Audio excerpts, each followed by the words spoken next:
بسم اللہ الرحمن الرحیم الحمد للہ رب العالمین الحمد للہ کما ہوا اہلو رب اشرح لی صدری ویسر لی امری واحلل عقدۃ من لسانی یفقہوا قولی وصحح بما عندک یقینی۔ شرح دعائے مکارم الاخلاق۔ ہم نیت پر بڑی تفصیل سے گفتگو کر چکے، اب یقین پر، کیونکہ پہلے جو جملہ تھا اے خدا مجھے افضل یقین عطا فرما، اب جملہ ہے وصحح بما عندک یقینی۔ اے خدا، یہاں پر تھوڑی علمی بحث ہے کہ یہ جو بما ہے یہ متعلق ما قبل ہے یا ما بعد ہے، تو میں اس بحث میں جانا نہیں چاہتا، بس خلاصہ یہ کہ اے خدا مجھے ایسا بنا جو یقین تمہارے پاس ہے وہ یقین مجھے عطا کر۔ مثال کے طور پہ جو رزق ہے، جو عزت ہے، جو مال ہے، جو دولت ہے، یہ سب کچھ تمہاری عطا ہے مجھے، تو اس رزق میں، اس مال میں، اس دولت میں، ہر معاملے میں خدا مجھے یقین عطا کر اور مجھے ثابت قدم بنا۔ بعض اوقات ہم علم تو رکھتے ہیں کہ یہ رزق اللہ کی طرف سے ہے، لیکن اس پر مجھے یقین بھی عطا کر، مجھے ثابت قدم بھی بنا، یعنی میں پیسوں پر یقین نہ رکھوں، جو تم نے عزت دی ہے میں اس عزت پہ یقین نہ رکھوں، بلکہ یقین میں تیری ذات پہ رکھوں، ان تمام تر چیزوں کو میں وسیلہ سمجھوں۔ اب صحیح کا مطلب کیا ہے؟ صحیح یقینی، صحیح یعنی مجھے ثابت قدم بنا۔ جس طرح ہم نے وفر کا ترجمہ کیا، ازدیاد یعنی زیادہ کی معنی میں تھا، ثبات قدم کی معنی میں بھی آتا ہے، اسی طرح میرے یقین کو ثابت قدم رکھ بما عندک، جو چیزیں تم نے مجھے عطا کی ہیں ان سب میں مجھے یقین عطا فرما، یعنی میں ان چیزوں پر یقین نہ رکھوں بلکہ میں تمہاری ذات پر یقین رکھوں۔ تو عزیزان محترم، یقین ایک ایسی صفت ہے کہ یہ صفت علماء فرماتے ہیں یہ قلبی صفت ہے، یعنی یہ انسان کے قلب کی صفت ہے۔ ہم نے عرض کیا کہ یہ منازل یقین انبیاء میں بھی الگ الگ تھے، مومنوں میں، ہمارے وجود میں اگر ہو تو بہت ذرہ ہو، معصوم فرماتے یہی دعا کرو جو ہے خدا اسی کو باقی رکھے۔ ہم نے کہا تھا کہ میں تھوڑا پھر دہرا دیتا ہوں یقین کے حوالے سے کہ یقین دو علموں کو کہتے ہیں۔ ایک علم تو سب کو ہے، مثال کے طور پہ میں آپ سے یہ کہوں کہ ان اللہ علی کل شیء قدیر، آپ کہیں گے ہاں اللہ علی کل شیء قدیر ہے۔ میں آپ کو کہوں کہ مولا مشکل کشا ہیں، آپ کہیں گے ہاں مشکل کشا ہیں۔ میں آپ کو کہوں رسول خدا کی دربار میں اگر جایا جائے، رسول خدا سے کسی چیز کا طلب کی جائے، استغاثہ کیا جائے، کیا رسول خدا آواز سنتے ہیں؟ آپ کہیں گے ہاں یقیناً آواز سنتے ہیں۔ لیکن یہ علم ہے ہمیں، کیا جو ہم کہہ رہے ہیں اس پر ہمیں یقین کامل بھی ہے کہ نہیں؟ میں نے کہا تھا یقین دو علموں کا نام ہے۔ ایک علم جیسے اگر آپ کو کہتا ہے کہ آج ہفتے کا دن ہے، یہ علم ہے، یعنی آج ہفتے کا دن ہے۔ ایک مرتبہ میں آپ کو کہتا ہوں کہیں اتوار تو نہیں ہے، آپ شک میں پڑ جاتے ہیں، تردید میں پڑ جاتے ہیں۔ میں اور مثال آسان دے کر کروں، مثال کے طور پہ آپ ایک گھر میں ہیں، وہ گھر کمپلیٹلی خالی ہے، اس کے ایک روم میں جا کے آپ رہائش پذیر ہوتے ہیں، وہ روم بھی بالکل خالی ہے، یعنی آپ کو علم ہے کہ اس گھر میں کوئی نہیں ہے، ٹوٹلی گھر خالی ہے، لیکن پھر بھی رات کو آپ سوتے وقت تھوڑا ڈرتے ہیں، یعنی آپ کو علم تو ہے گھر خالی ہے، لیکن آپ کو ڈر ہوتا ہے کہیں نہ کہیں تھوڑا سا شک، جسے عربی میں ریب کہتے ہیں نا، الف لام میم ذالک الکتاب لا ریب فیہ، یہ وہ کتاب ہے جس میں ذرہ برابر شک کی گنجائش نہیں ہے، لیکن ہم اسی کتاب کو پڑھتے ہیں، شک کرتے ہیں۔ مثال کے طور پہ خدا کہتا ہے کہ شادی کرو، یغنیم اللہ من فضل، میں تمہیں اپنے فضل سے غنی بنا دوں گا، تو ہم لیکن شک کرتے ہیں کہیں نہ کہیں، کہیں ایسا نہ ہو، کہیں ویسا نہ ہو، اس سے مراد یہ نہ ہو، اس سے مراد وہ نہ ہو، تو ہم شک میں مبتلا ہو جاتے ہیں۔ کئی نوجوان کہتے ہیں مولانا اتنے سال گزر گئے ہمیں زمانہ نہیں آئے، تو کہنا نہیں چاہتے بیچارے، علم تو ہے مولا ہے، لیکن ہیں کہیں نہ کہیں شک میں مبتلا۔ ہم زبان سے تو کہتے ہیں اللہ ہر چیز پہ قادر ہے، لیکن ہم کہیں نہ کہیں تھوڑا سا شک ہے۔ جیسے میں نے کہا تھا آج جمعہ کا دن ہے، آپ کہیں گے ہاں جمعہ کا دن ہے، میں کہوں کہیں ہفتہ تو نہیں، آپ کہیں گے اچھا میں ذرا چیک کر لوں، تو یعنی پھر آپ شک میں پڑ گئے، آپ کو یقین کامل نہیں۔ آپ نے کہا مولانا مجھے آپ کو 100 روپے دینے، تو میں کہوں کہیں 150 تو نہیں لیے تھے آپ نے؟ آپ کہیں گے اچھا 150، آپ شک میں پڑ گئے، یعنی آپ کو علم ہے لیکن اس علم میں کہیں نہ کہیں تھوڑا سا شک موجود ہے، یعنی اقرار اور انکار۔ آپ کہتے ہیں لا الہ الا اللہ، پہلے انکار ہے پھر اقرار ہے، اشہد ان لا الہ، اشہد اقرار ہے، لا الہ کیا ہے؟ انکار ہے. یعنی پہلے انکار کا بھی علم ہو، اقرار کا بھی علم ہو. لا الہ، کوئی خدا نہیں ہے، یعنی اس انکار کا بھی آپ کے پاس علم ہونا چاہیے. الا اللہ، بس خدا ہے، یہ اقرار ہے اس کا بھی. یعنی جب یہ دو علم ملتے ہیں تب جا کے انسان یقین کامل پہ پہنچ جاتے ہیں. انسان کو پتہ ہے ایک چھوٹا سا کیڑے حشرات یہ جتنے گھومتے ہیں، خواتین بہت ڈرتی ہیں ان چیزوں سے. اب اسے یقین ہے یہ مجھے نقصان نہیں پہنچائے گا، لیکن پھر بھی وہ ڈرتے ہیں، کیونکہ کہیں نہ کہیں شک موجود ہے، کہیں نہ کہیں ڈر موجود ہے. اسی طرح ہم اپنے تمام تر روزمرہ زندگی کے کاموں میں تھوڑے بہت علم تو رکھتے ہیں، خدا قدیر ہے، ہر چیز پر قادر ہے، امام زمانہ ہے، اہل بیت ہیں، سب کچھ ہے، لیکن پھر بھی ہم کہیں نہ کہیں اپنے شک میں گرفتار ہو جاتے ہیں. میں چھوٹی سی ایک مثال آپ کو قرآن مجید سے دوں کہ حضرت موسیٰ اپنی ساری قوم کو نہر نیل پر لے گئے، فرعون کے جھانسے سے بچا کر. اب نکلے، چھپ کے نکلے، اور بہت دور، دریا بہت دور تھا. تو قوم نے یہ سوچا فرعون ہمارے پیچھے اتنی دور کہاں آئے گا، تعداد ہے 6 لاکھ.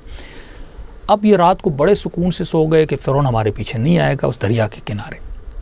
صبح جیسے اٹھے انہوں نے بڑا گرد و غبار دیکھا، بڑی مٹی دیکھی. دور سے کہا یہ مٹی اور گرد و غبار کیسا ہے؟ تو انہوں نے دیکھا کہ لشکر ہمارے قریب آ رہا ہے. اب لشکر اتنا قریب تھا، یہ لشکر کو دیکھ رہے تھے، لشکر ان کو دیکھ رہا تھا. تو یہ پریشان ہو کے اٹھو موسیٰ. فلما ترا الجمعان قال اصحاب موسیٰ انا لمدرکون. کہ موسیٰ ہمیں کہاں پر لے کر آئے ہو کہ ابھی ہمارے بچنے کا کوئی راستہ نہیں. پیچھے دیکھتے ہیں تو دریا ہے، آگے دیکھتے ہیں تو فرعون کا لشکر ہے. تو دیکھیے ان کو ڈرنے کی ضرورت بھی تھی. وجہ یہ ہے کہ فرعون بڑا ظالم تھا. یذبحون ابناءہم ویستحیون نساءہم، زندہ بچوں کو، ماں کے پیٹ کو چاک کرتا تھا اور بچوں کو نکالتا تھا. یذبحون، بچوں کو اتنا ظلم کیا تھا. اب وہ ظالم سامنے اور دوڑتا ہوا آ رہا ہے، بالکل اسے آنکھوں کے سامنے دیکھ رہے ہیں اور کہنے لگے موسیٰ کہاں لا کر تم نے کھڑا کر دیا؟ پیچھے جاتے ہیں تو دریا ہے، آگے جاتے ہیں تو فرعون ہے. تو حضرت موسیٰ نے کہا کلا ان معی ربی سیہدینی، گھبراؤ نہیں، بڑے سکون اطمینان سے بیٹھے ہوئے، میرا رب ہے جو ہمیں ہدایت دے گا، ہمیں راستہ دکھائے گا. تو یہ اطمینان موسیٰ کے لیے بنتا ہے کیونکہ نبی ہیں، مقام یقین پر ہیں، اللہ پر یقین ہے. یقیناً خدا نے کہا جاؤ تو بس مجھے کیوں پرواہ کرنی، اللہ بچائے گا. تو یہاں پر ان کے نبی اور وسیع تھے جناب یوشع بن نون. انہوں نے کہا کہ موسیٰ اللہ کا کیا حکم ہے، مجھے کیا کرنا چاہیے؟ تو یہ نبی کا یقین، اب وسیع کا یقین. تو کہ اللہ کا حکم ہے کہ پانی میں کود جاؤ. انہوں نے اپنے گھوڑے کو لیا اور آگے بڑھے اور گھوڑے کو اشارہ کیا کہ پانی میں چلے جاؤ. یہاں گھوڑے نے پانی میں چھلانگ ماری. یہ پانی اس طرح بن گیا جس طرح جیسے سیمنٹ کی زمین ہوتی ہے. یہ گھوڑا پانی پہ چلتا گیا جیسے کوئی شیشہ ہو، کوئی کانچ ہو، وہاں پہ چلتا گیا اور دریا کو کراس کر کے بالکل آگے نکل گیا. اب حضرت موسیٰ نے قوم کو کہا آگے بڑھو. اب دیکھیے علم بھی تھا، آنکھوں سے دیکھا بھی تھا کہ یوشع بن نون اسی دریا سے اوپر قدم اٹھا کے چل کر گئے ہیں. لیکن وہی جملے جو ہم اپنی زندگی میں کہتے ہیں، یہ قرآنی قصے بڑے عبرت والے ہیں. تو انہوں نے کہا کہ موسیٰ وہ تو بائی چانس گزر گیا نا. میں نے ایک نوجوان کو کہا کہ فلاں جوان کی مثال ہے، اس نے شادی کی، اللہ پہ بھروسہ کیا، محنت کی، اللہ نے اتنا رزق میں اضافہ کیا. تو کہتے ہیں مولانا بائی لک اور بائی چانس اس کا لک کھل گیا اور وہ اس کو رزق مل گیا. اب یہ تو نہیں ہر کسی کا لک کھلے اور ہمیں بھی ملے. تو یہ بھی یہی جملہ کہہ رہے تھے، بائی لک یہ گزر گئے، اب ہم پانی سے نہیں گزریں گے. موسیٰ نے کہا سامنے دیکھ بھی رہے ہو، آنکھوں سے دیکھ چکے ہو کہ یوشع بن نون گزر کے گئے، لیکن کہنے لگے ہم نہیں گزریں گے. تو یہاں پر پروردگار عالم نے قرآن کی آیت نازل کی اور فرمایا اوحینا الی موسیٰ ان اضرب بعصاک البحر فانفلق فکان کل فرق کالطود العظیم. اور اللہ نے کہا موسیٰ اپنی عصا کو مارو. عصا کو مارا اور اللہ نے ان کے لیے راستہ بنایا، بالکل جیسے پل کا راستہ ہوتا ہے نا، بالکل زمین کا راستہ بنا. کیونکہ یہ کہہ رہے تھے ہم پانی پہ چل کر نہیں جائیں گے، راستہ بناؤ گے تو ہم آگے جائیں گے. تو اللہ نے راستہ بنایا. تو یہ یقین کی منزل ہوتی ہے. انسان نبی کو دیکھ بھی رہے ہیں، جناب یوشع بن نون کو بھی دیکھا چل کر گئے، لیکن مقام علم تو تھا لیکن مقام یقین پر نہیں تھے. تو انسان اسی مقام، یہی مقام یقین ہے جو بہت کم لوگوں میں یہ صفت پائی جاتی ہے، جس صفت کے لیے اہل بیت علیہم السلام، یعنی علم تو ہے لیکن اس کے ساتھ ساتھ تردید بھی ہے. اور عزیزان محترم یہ کوئی عام بات نہیں ہے. ابھی ہم گھر میں بیٹھے ہیں، پیٹ بھرا ہوا ہے، کلمہ پڑھ رہے ہیں، نمازیں پڑھ رہے ہیں، ہمارے لیے بڑا آسان ہے. لیکن جب انسان مقام امتحان پہ آتا ہے نا، تو 100 میں سے ایک بندہ اس امتحان پہ پورا اترتا ہے. 313 یہ عدد یقین والوں کا عدد ہے، جن میں شک، ذرہ برابر شک کی گنجائش نہیں ہوگی. ایسے افراد ہوں گے. دیکھیے حضرت مولا علی جب خلافت ظاہری پہ پہنچے تو ظاہری افراد جتنے بھی اطراف میں تھے اہل بیت علیہ السلام کے، امام علی کے، کوئی کم افراد نہیں تھے. ہم اس زمانے میں طلحہ، زبیر، ٹھیک ہے نا، زبیر کا لقب ہے سیف الاسلام جس کو کہا جاتا تھا. اتنی جنگیں رسول خدا کے رکاب میں لڑیں. مولا علی کے رشتہ دار ہیں، بڑے بڑے صحابی. اب مولا علی خلافت پر پہنچے، ایک لشکر بنتا ہے جس کی سربراہی نبی کی زوجہ جناب عائشہ کر رہی ہیں، جس لشکر میں طلحہ و زبیر جیسے بڑے قد والے صحابی ہیں. اب لوگ کیا کریں؟ لوگ کس کی سائٹ پہ جائیں؟ لوگ کس کی جانب پہ جائیں؟ شک اور تردید میں معاشرہ پڑ گیا. ہم کریں تو کیا کریں؟ علی کے ساتھ حق ہے یا نہیں ہے؟ یہی جنگ صفین کا معاملہ تھا کہ میں نے پچھلی نشست میں عرض کیا نا کہ انسان اگر دشمن شناس نہ ہو، یہ ساری چیزیں نہ ہوں تو یقین پیدا ہوتا ہی نہیں ہے. اب پریشان. لیکن اسی زمانے مولا کے ایک صحابی تھا جس کا نام عامر ہے. مولا نے جیسے بصرے میں تمام تر لشکر کو بسیج کیا اور وہاں پہ جمع کیا، یہ فوراً گیا، اس نے اپنے گھر کا سارا ایک ایک سامان بیچا اور تقریباً 100,000 دینار مولا کی خدمت میں لے آیا. اور مولا خدمت کا مولا مجھے یقین ہے یہی علی مع الحق والحق مع علی. یہ رسول خدا حدیث سے کیوں لوگ تاکہ اے لوگوں یقین کے ساتھ علی کے ساتھ کھڑے رہنا، چاہے سامنے بہت بڑی شخصیت ہی کیوں نہ آ جائے، لیکن تمہارے یقین میں ذرہ برابر زلزلہ نہیں آنا چاہیے. تو یہ یقین ہے. علم بھی تھا علی حق پر ہیں، لیکن اس یقین کے ساتھ اور استواری قدم کے ساتھ مولا علی کا ساتھ دیا. اور فرماتے ہیں اس کے بعد اس جنگ میں بھی شریک ہوا یہ مولا کا صحابی، یعنی دینار بھی دیے اور مولا کا جان اور ساتھ بھی دیا. اور جنگ صفین میں یہی مولا کا صحابی کیا ہوا؟ مولا کے ساتھ امام علی کے لشکر میں شہید ہو گیا. تو یہ یقین ہے. انسان اگر یقین انسان کے پاس ہو تو پروردگار عالم اس کو جگہ جگہ مدد کرتا ہے. ملتا ہے ایک لشکر، رسول خدا اپنے لشکر کے ساتھ جا رہے تھے. جب بھی قضائے حاجت ہوتی تھی تو رسول خدا بہت دور چلے جاتے تھے، اتنا دور کہ کوئی بھی اس لشکر کا شخص رسول خدا کو دیکھ نہ پائے. تو رسول قضائے حاجت کے لیے بہت دور گئے، کوئی پہاڑی کی ڈھونڈنے. تو اتنے دور میں کسی کافر رسول کو جاتے ہوئے دیکھ لیا. اس نے رسول کا پیچھا کیا. جب وہ وہاں پہنچا تو اس نے دیکھا رسول خدا ایک جگہ پر اپنی تھکاوٹ کو دور کر رہے ہیں اور وہاں پہ لیٹے ہوئے ہیں. تو یہ رسول کے سر پہ آیا اور اس نے تلوار نکالی اور تلوار کو مارنا چاہا. اب 1 میٹر کا فاصلہ ہے تلوار میں رسول خدا میں، لیکن رسول خدا بڑے اطمینان سے، وہی اطمینان جو مولا علی کو شب ہجرت میں تھا. یہ یقین ہے عزیزان محترم. لوگ کہتے ہیں مولا کس طرح سو گئے؟ بھائی جب آپ کی جان، آپ کا مال آپ نے اللہ کے حوالے کیا نا، یعنی جب آپ کا یقین ہو کہ لا تسقط، کوئی بھی ایک ورق، کوئی بھی ایک پتا درخت سے گر نہیں سکتا اگر اللہ کی اجازت نہ ہو. اس یقین پر اگر آپ پہنچ جائیں تو پھر تیغ جلتی ہے تو چل جائے، وہ بچانے پر آئے تو بچا بھی سکتا ہے. اور اس کی اگر رضا ہو اور اس کی اگر یہ مصلحت ہو اور تدبیر ہو کہ اگر مجھے مرنا ہے تو مر بھی جاؤں تو کوئی پرواہ نہیں ہے. تو رسول خدا بالکل سکون سے لیٹے ہوئے تھے. اس نے تلوار مارنا چاہیے. اب تمہیں کون بچائے گا؟ رسول خدا نے کہا ان ربی، میرا رب موجود ہے بچانے کے لیے. اب یہ مارنا چاہتا تھا، اتنے میں اللہ نے ایک فرشتے کو بھیجا. فرشتے نے اس کو گرایا، اس کی تلوار زمین پر کی. رسول خدا نے اس کی تلوار کو اٹھایا. اٹھانے کے بعد اب رسول نے اس پر وار کیا اور کہا اب بتا تجھے کون بچائے گا؟ میرا تو کوئی رب ہے بچانے والا، بلا اپنے بتوں کو بچانے. اس نے یہ منظر دیکھا کہ واقعی مجھے تو کوئی بچانے والا، کیونکہ یقین تو ان کو تھا ہی نہیں نا. تو اس نے کہا اگر ایسا رب ہے جو آپ کو ایسی تنہائی کے وقت میں بچا رہا ہے، میں اس رب پر ایمان لانا چاہتا ہوں. اور اس شخص نے وہیں پر کلمہ پڑھنا شروع کر دیا. تو عزیزان محترم، یہ جتنے معجزے آپ دیکھتے ہیں نا کائنات میں، ایک بندہ دعا کرتا ہے دعا قبول ہوتی ہے، ایک بندہ امام حسین کو سلام کرتا ہے سلام کا جواب بھی سنتا ہے، ایک مومنہ جاتی ہے دعا کرتی ہے اسی وقت دعا قبول. ہماری دعائیں قبول کیوں نہیں ہوتی؟ اس کی ایک وجہ یقین ہے، دوسری وجوہات کو میں بیان کروں گا. جب انسان کا یقین کمزور ہوتا ہے، معصوم مولا علی نجل اللہ فرماتے ہیں اگر خدا چاہتا تو خانہ خدا اپنے گھر کی بنیادوں کو زمرد سے اور ان عظیم ترین پتھروں سے بنیاد کو رکھ سکتا، لیکن اللہ نہیں رکھا. اگر خدا چاہتا تو کعبے کو سونے سے بنا دیتا، لیکن اللہ نے نہیں بنایا تاکہ تمہارے یقین کو چیک کرے. اگر یہ کعبہ سونے کا ہوتا تو دنیا پرست، مال پرست، سونا پرست ہجوم لاتے اور کعبے کا طواف کرتے سونے کی وجہ سے. لیکن اللہ نے عام اینٹوں سے اپنے گھر کو بنایا. اہل بیت عام زندگی گزارتے تھے، رسول خدا عام زندگی گزارتے تھے. یعنی اگر وہ جگہ جگہ پہ معجزے دکھاتے اور یہ کام کرتے تو لوگ فوراً ان کی طرف آ جاتے، لیکن نہیں. لوگوں کے یقین کو چیک کرنا تھا. یہ خاموشی جو بھی آپ دیکھ رہے ہیں نا، کبھی ظلم ہوتا ہے، کبھی قتل ہوتا ہے، کبھی شہادتیں ہوتی ہے تو مومن پریشان ہو کر کہتا ہے پروردگار عالم. معصوم فرماتے ہیں کبھی اتنی ظلمت اور اندھیرا چھا جاتا ہے کہ لوگوں کا ایمان لرزے میں آ جاتا ہے، لیکن اس وقت خدا ایک تھوڑی سی روشنی، ایک جھلک دکھاتا ہے، پھر مومنین کے قلوب میں ایمان اور اطمینان کی منزل اور منازل طے ہو جاتی ہیں. تو اگر کسی پر یقین ہو عزیزان محترم، اگر مقام یقین پر آ جائیں تو انسان کے ایمان پر کبھی لرزہ طاری نہ ہو جائے.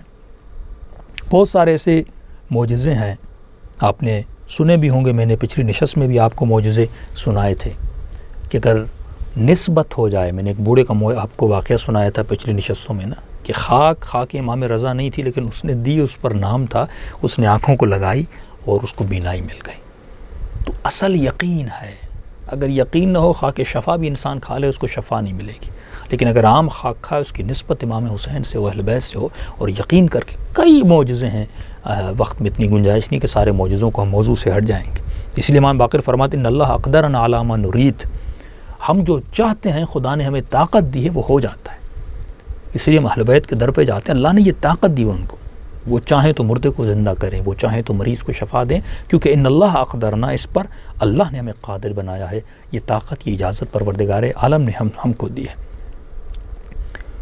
ایک واقعہ سنیں امام رضا علیہ السلام کا، کہ ملتا ایک شخص تھا مشہد مقدس میں، نام تھا مشہدی محمد۔ یہ بزرگوار فرماتے ہیں یہ شخص ایک صحیح آدمی نہیں تھا، یعنی عمل کے اعتبار سے بہت کمزور تھا، مسجد میں آتا تھا، نماز پڑھتا تھا۔ ایک عرصہ گزر گیا یا مسجد میں نہیں آیا، بزرگوار نے پوچھا کہ یہ کہاں گیا؟ تو لوگوں نے کہا قبلہ وہ تو فقیر ہو گیا، ٹھیک ٹھاک اچھا اس کا کام تھا، کہ فقیر ہو گیا، اور فقیر نہیں اندھا بھی ہو گیا، نابینا ہو گیا، اب سڑکوں پہ فقیری کرتا ہے۔ تو یہ پریشان ہوا کہ کیسے ممکن ہے؟ کہاں؟ کہتا کچھ عرصے کے بعد مولانا کہتے ہیں میں نے اس کو گلی میں دیکھا، واقعاً چھوٹا سا اس کا بچہ اس کے ساتھ تھا، اور آنکھیں نابینا تھیں، ہاتھ میں عصا تھی، اور لوگوں سے فقیری کر رہا تھا۔ پریشان ہوا، کہا ٹھیک ہے۔ ایک عرصہ گزرا اور میں نے کچھ عرصے کے بعد لوگوں کا وہ قبلہ ابھی تو اس کے حالات بہتر ہو گئے، اس کی آنکھیں بھی صحیح ہو گئی ہیں، اور ماشاءاللہ اس کا دکان بھی کھل گیا اور دکان بھی چل رہا ہے، تو اس کے حالات بڑے اچھے ہو گئے۔ یہ پریشان ہوا، ایک بندہ فقیر ہوا، اور کافی عرصے کے بعد لوگوں نے کہا ٹھیک ہو گیا۔ کہہ رہا ہے 1.5 سال گزرے، میں روڈ سے جا رہا تھا تو میں نے اسی شخص کو آتے ہوئے دیکھا۔ اب میں نے جیسے دیکھا اس نے مجھے نہیں پہچانا، جیسے آگے گیا تو میں نے کہا او مشہدی صاحب، ذرا محمد مشہدی صاحب ادھر تو آئیے۔ جیسے آئے انہوں نے مولانا کو پہچان گئے، کہ کہاں ہے؟ میں نے سنا تھا آپ نابینا ہو گئے۔ اب کہتے میں نے نہیں کہا کہ آپ فقیر ہوئے تھے، کہیں وہ شرمندہ نہ ہو۔ میں نے کہا آپ سنا تھا آپ نابینا ہو گئے؟ انہوں نے کہا صرف نابینا نہیں ہوا تھا، میں فقیر بھی ہو گیا تھا، اتنا فقیر کہ میں صبح سے شام تک گلی کوچے میں 2 وقت کی روٹی کے لیے لوگوں سے فقیری کرتا تھا۔ کہ پھر کس طرح ابھی یہ آپ کے حالات بدل گئے، اللہ نے ماشاءاللہ آنکھیں بھی دے دی؟ اس نے کہا یہ سب امام رضا کا کرم ہے۔ کہ وہ کیسے؟ انہوں نے کہا بیٹھ جائیے میں آپ کو تفصیل سے بتاتا ہوں۔ کہ ٹھیک، انہوں نے بتانا شروع کیا۔ کہ میں روزانہ صبح سے شام تک 2 وقت کی روٹی کے لیے جاتا تھا، پھر گھر آتا تھا، میری بیوی چائے بناتی تھی، میں وہ چائے پیتا تھا، پھر نکل جاتا تھا۔ کہتے اسی طرح ہمارا گزر و سفر ہو رہا تھا۔ ایک دن میں گھر آیا، گھر آنے کے بعد میں نے بیوی کو کہا چائے لے کر آ، وہ کچن میں گئی لیکن کافی دیر لگی اس کو چائے بنانے میں، پھر چائے کا کپ لے کر آئی، پھر میں نے کہا چینی لے کر آؤ، پھر وہ آگے گئی، پھر بہت دیر لگا دی اس نے چینی لانے میں۔ میں نے تھوڑا کان دیا، میں نے محسوس کیا وہ رو رہی ہے۔ میں نے اس کو کہا ادھر آؤ خاتون، کیوں رو رہی ہو؟ تو اس نے کہا نہیں میں نہیں رو رہی۔ میں نے کہا تم رو رہی ہو، اتنی دیر لگا دی، آج تم نے کوئی مسئلہ ہوا ہے، کسی نے کچھ بولا ہے؟ کہ اتنا کہا اس نے زار و قطع رونا شروع کر دیا۔ کہاں ہمارے ہمسائے کی جس کا گھر ہے، مالک مکان کی بیوی آئی تھی، اس نے بہت برا بلا کہا۔ اس نے کہا یہ تمہارے شوہر پر اللہ کا عذاب ہے، یہ ایسا تھا، یہ ویسا تھا، اور اس نے کہا کہ تم عذاب الہی میں مبتلا ہو، فقیر ہو گئے، آنکھیں بھی چلی گئیں، کرایہ بھی نہیں دے رہے، اتنے دن گزر گئے۔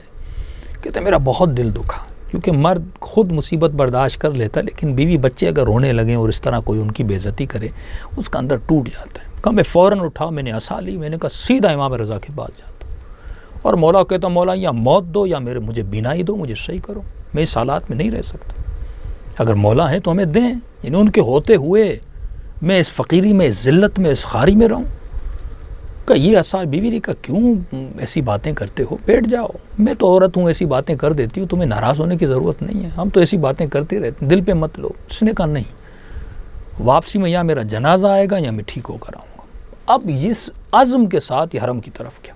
کہ جیسے حرم میں داخل ہوا تو ذہن میں کھڑے ہو کر کہتا ہے میں نے اپنے امام سے تند لہجے میں بات کرنا شروع کی، یہ کیا حالات ہیں مولا، میں فقیر ہو گیا، صبح سے شام تک فقیری کر رہا ہوں، گھر آؤ پھر میری بیوی کی کوئی بے عزتی کر رہا ہے کہ ہم آپ کے بچے نہیں ہیں، ہم یہ نہیں ہیں وہ نہیں ہے۔ کہ تند لہجے امام سے باتیں کرنا شروع کی۔ خادم تھا امام رضا کا، مجھے جانتا تھا، دور سے اس نے کہا مشہدی محمد اتنے غصے میں کیوں؟ تو میں نے کہا بس حالات ایسے ہیں۔ تو اس نے کہا مغرب و عشاء کی نماز پڑھی؟ میں نے کہا نہیں۔ کہا مجھے مسجد میں لے گیا، وہاں کا نماز پڑھو، آہستہ امام سے باتیں کرو، اس طرح بات نہیں کیا کرتے۔ اس نے کہا پیچھے کچھ معزز افراد بیٹھے ہیں تو دھیمے بات کرنا۔ کہ میں نے مغرب عشاء کی نماز پڑھی، اس کے بعد پھر میں نے اپنی شور و شرابہ کرنا شروع کر دیا۔ اب ظاہر ہے جب آپ زیارت پہ جاتے ہیں، ظاہر ہے جو بندے روتے بھی ہیں تو سکون سے روتے ہیں تاکہ کوئی ڈسٹرب نہ ہو۔ اب کہتا ہے میں جان بھی رہا تھا کہ میرے اس غصے میں لوگ ڈسٹرب بھی ہو رہے ہیں، میں نے امام سے بے احترامی، بے ادبی میں، غصے میں بات کرنا شروع کر دی، یہ ہے آپ نے یہ نہیں دیا، آپ نے وہ نہیں دیا، میں مر جاؤں گا لیکن یہاں سے نہیں جاؤں گا، آپ سن بھی رہے ہیں مجھے دے بھی نہیں رہے۔ کہ جب میں بے ادبی پہ اتر آیا تو پیچھے جو لوگ تھے ان کی ایک کی مجھے آواز آئی، کہا یہ کتوں کی طرح کتنا بھی بھونکتا رہے نا، مولا رضا اسے جواب نہیں دیں گے، کیونکہ میں بے ادبی کر رہا تھا۔ کہ جیسے ہی الفاظ میں نے سنے نا کہ اس نے مجھے یہ کہا ہے کہ میرا دل ٹوٹ گیا، اتنا ٹوٹا، میں روتا ہوا میں نے عصا لی اور سیدھا امام رضا کی زری کی طرف گیا۔ میں نے عصا کو امام کی زری پہ مارا، میں نے کہا مولا یا مجھے مار دو، میں ایسے نہیں جاؤں گا، اس نے بھی مجھے ایک عجیب نسبت دی ہے اور آپ بھی میرا جواب نہیں دے رہے۔ کہ عصا بس زری پہ مارنی تھی، میں غش کھا گیا، وہیں پہ کہ بے ہوش ہو گیا۔ جیسے میں بے ہوش ہوا تو میں نے خواب میں دیکھ رہا ہوں کہ امام رضا وہی منظر وہی زری کے سامنے کھڑے ہوئے ہیں۔ انہوں نے کہا کہ محمد مشہدی کیوں اتنا خود کو تکلیف دیتے ہو؟ گویا مولا کہنا چاہتے تھے اگر ہم سے بہتر ہم ہی کرو گے تو ہمیں تو تکلیف نہیں ہے، یہ خود کو تکلیف دے رہے ہو، کیوں خود کو اتنی اذیت دے رہے ہو؟ کہ دو آنکھوں کی وجہ سے اذیت دے رہے ہو، ہماری زری پہ عصا مار رہے ہو۔ تو امام نے کہا چلو ہم نے تجھے آنکھیں دیں، کہ یہ کہنا تھا تو جیسے کوئی نیند سے اٹھتا ہے ویسے میری آنکھیں کھل گئیں۔ تو کھلا تو میں نے سارے مجمع کو دیکھا، جو نابینا شخص سارا مجمع مجھے نظر آ رہا تھا۔ کہ پھر اللہ جانے مجھے نہیں سمجھ کہ میں نے دوبارہ عصا زری پہ مولا کے کیوں ماری۔ اب جب میں نے دوبارہ عصا ماری میں پھر بے ہوش ہو گیا، بے ہوش ہو گیا۔ امام نے کہا محمد مشہدی ہم نے تجھے آنکھیں دے دی، پھر کیوں خود کو اذیت دے رہے ہو، کیوں خود کو پریشان کر رہے ہو؟ کہ جلدی گھر جاؤ، ہماری بیٹی رو رہی ہے، اس حال میں گھر سے آئے ہو، ہماری بچی رو رہی ہے، جلدی جاؤ، اسے اتنی تکلیف نہ دو۔ کہ اب میں جیسے نیند سے اٹھا کہ لوگ سمجھ گئے مجھے شفا مل گئی۔ اب ایران میں یہ کہ بندے کو شفا مل جائے وہ اس پہ ایسا اٹیک کرتے ہیں، وہ کپڑے شپڑے اس کے پھاڑ دیتے ہیں، وہ اپنا کہتے ہیں کہ امام کی زیارت ہوئی ہے تبرکن۔ اب اس نے کہا کہ یہ ہوا تو میرا حال تو برا ہو جائے گا۔ کہتے ہیں میں نے ایکٹنگ کی کہ میں ٹھیک نہیں ہوا، میں نے ویسے ہی نابیناؤں کی طرح چلنا شروع کیا، سیدھا مسجد میں گیا، مسجد سے باہر مولا کے صحن کی طرف آیا۔ اب وہ باہر جو جالی ہوتی ہے امام کی، وہاں سے مولا کو دیکھ رہا تھا۔ میں نے کہا واقعاً مجھے آنکھیں مل گئی، پورے صحن کو دیکھ رہا ہوں، لوگوں کو دیکھ رہا ہوں۔ میں نے کہا مولا آنکھیں دے دی، میں بہت شرمندہ ہوں، میں نے 2 رکعت نماز توبہ پڑھی، مولا میں نے بے احترامی کی، مولا میں نے بے ادبی کی۔ میں نے کہا مولا اب آنکھیں دے دی ہیں، خالی ہاتھ گھر نہیں جانا چاہ رہا، اتنا خوشی کا دن ہے میرے لیے، میں تھوڑی مٹھائی لے کر جاؤں، بچے کے لیے کچھ لے کر جاؤں۔ یہی رو رو کے امام سے کہہ رہا تھا کہ ایک ہاتھ آگے بڑھا، میں نے اس شخص کو نہیں دیکھا، 2000 تومان اس نے میرے ہاتھ میں رکھے، میں نے وہ جیب میں رکھے، حرم سے باہر نکلا اور دوڑا بازار گیا، میں نے مٹھائی لی، کچھ کھانے پینے کا سامان لیا۔ کہہ رہے وہ میری زندگی کا بہترین، جیسے کوئی عید کا دن ہو، میری خوشی کا، میرے اور بچوں کی خوشی کا دن تھا۔ کہتا ہے وہ میں لے کر گھر پہنچا، بیوی کو وہ دیا۔ کہتا ہے قبلہ وہ 2000 تومان جو امام نے عطا کیے تھے نا، ان سے میں نے تھوڑا کام کرنا شروع کیا، یہاں میری دکان اتنی برکت ہوئی، اب الحمدللہ رزق بھی ہے، آنکھیں بھی ہیں، سب کچھ ہے، میں نے ہر برائی چھوڑ دی ہے۔ تو عزیزان محترم، اگر انسان یقین سے مانگے، امام رضا فرماتے ہیں کہ اگر ہم سے شرمندہ ہوتے ہو نا، امام سمجھ کے باتیں نہیں کر سکتے، باپ سمجھ کے، بھائی سمجھ کے، دوست سمجھ کے آؤ اور ہم سے کلام کرو تو یقین ہو۔ تو یہاں پہ چند باتیں عرض کر دوں کہ انسان کی دعا چند وجوہات کی وجہ سے قبول نہیں ہوتی۔ کہ میں نے کل کی نشست میں عرض کیا تھا، لوگ اتنا روئیں گے، معصوم فرماتے شل ہو جائیں، یعنی گیلے ہو جائیں، رو کے پورا بدن ان کا پانی ہو جائے، لیکن اللہ دعائیں قبول نہیں کر رہا۔ کیوں؟ 3-4 وجوہات ہیں۔ ایک وجہ یہ ہے کہ جس طرح انا والی ابا بحاظ الامہ، اہل بیت ہمارے والدین کی حیثیت رکھتے ہیں، جس طرح باپ بچوں کو آگ کر دیتا ہے، کچھ لوگوں کو اہل بیت آگ کر دیتے ہیں۔ آگ شدہ بندے کی کبھی دعا قبول ہرگز نہیں ہوتی۔ کہ ایک شخص مشہد الرضا میں آیا اور امام رضا اس کے خواب میں، امام نے فرمایا ہمارے بعض چاہنے والے اتنے گناہ کرتے ہیں کہ شفاعت ہم اب کیسے کریں، یعنی تھوڑی سی شفاعت کی گنجائش بھی نہیں رکھتے، اتنے گناہ، اتنی خطائیں کرتے ہیں کہ شفاعت کا دروازہ گویا ہم آگ کر دیتے ہیں ان کو، اتنی خطائیں کرتے ہیں۔ کبھی کبھی ہوتا ہے معاملہ آگ کا نہیں ہوتا، کبھی کبھی ہم دعا کرتے ہیں، گناہوں کی وجہ سے دعا قبول نہیں ہوتی، لیکن کبھی کبھی مومن نیک ہے، صالح ہے، سب کچھ ہے، لیکن اسے یقین نہیں ہے، دعا کر رہا ہے لیکن یقین سے نہیں کر رہا۔ اگر وہ یقین ہو انسان کو واقعاً، کہ حضرت عیسیٰ کے رسول فرماتے اگر یقین زیادہ ہوتا تو وہ ہواؤں پر چلتا، یہ یقین ہے اہل بیت اگر پانی پہ چلتے تھے، یقین ابراہیم تھا جو آگ میں پھینکا گیا، لیکن کس یقین اور اطمینان سے جناب ابراہیم نیچے آ رہے تھے اور اللہ نے اس آگ کو گل و گلزار میں بدل دیا۔ تو عزیزان محترم، یقین اگر انسان کے وجود میں ہو تو انسان کی دعائیں قبول ہوتی ہیں، اس کا ایمان ثبات قدم، بالاخص رزق میں۔ ہم گھبراتے ہیں، شادی کروں گا تو کیا ہوگا، اہل بیت کے راستے پہ چلوں گا تو کیا ہوگا، یہ حرام کی کمائی اس نوکری کو میں نے چھوڑ دیا تو کیا ہوگا، پھر میں کھاؤں گا کہاں سے، حرام کے راستے پر نہ چلوں گا تو میرے بچوں کا کیا ہوگا۔ یہ سارے شک و شبہات ہیں۔ اگر وہ خدا یقین ہے ہمارا کہ ایک چونٹی ہے، اس کو زمین کے اندر، ایک حشرات کو زمین کے اندر رزق دے رہا ہے، آسمان کی مخلوق کو وہاں پر دے رہا ہے، کبھی آپ نے سوچا ان چڑیوں کو کہاں سے رزق ملتا ہے؟ کیا آپ نے پھینک کر ان کو دیا؟ پھر بھی آپ کے درخت پر چڑیاں اڑتی رہتی ہیں، کبوتر اڑتے رہتے ہیں، اتنے حیوانات جنگلات میں بس رہے ہیں، ہل چل رہے ہیں، کون رزق دے رہا ہے؟ پروردگار عالم دے رہا ہے۔ تو انسان کا یقین اگر مضبوط ہو تو یہ فوبیا، یہ انزائٹیا، یہ ڈپریشن، یہ جتنے بھی پرابلم ذہنی ہیں، ان سب کی جڑ جو میں نے ڈھونڈی ہے وہ یقین ہے۔ اگر ہمیں یقین آ جائے جان محترم تو ہم جسم بھی ہمارا سالم رہے گا، روح بھی ہماری سالم رہے گی۔ دعا ہے پروردگار عالم امام زین العابدین علیہ الصلوۃ والسلام، دعائے مکارم الاخلاق کا جملہ، وصحح بما عندک یقین، اے خدا میرے یقین کو ثابت بنا اپنی طرف سے۔ الحمدللہ رب العالمین۔ السلام علیکم ورحمۃ اللہ وبرکاتہ۔